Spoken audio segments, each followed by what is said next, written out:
Hello guys, this is Mouni blogs 23. August 15కు జెండా, అది ఇండిపెండెన్స్ డే కదా.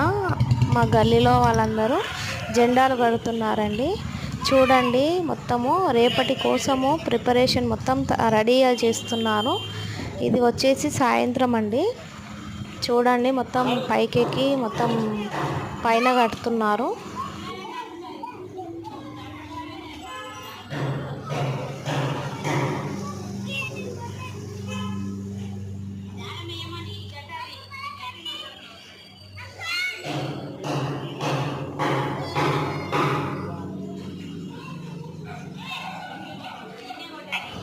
ఇలాగే అందరం కలిసి చేసుకుంటాము. ఏదైనా సరే, ఏ ఫెస్టివల్ వచ్చినా, ఇట్లా ఇండిపెండెన్స్ డే కానీ, జనవరి 26 కానీ, ఏదైనా సరే ఇట్లా కలిసి చేసుకుంటాము.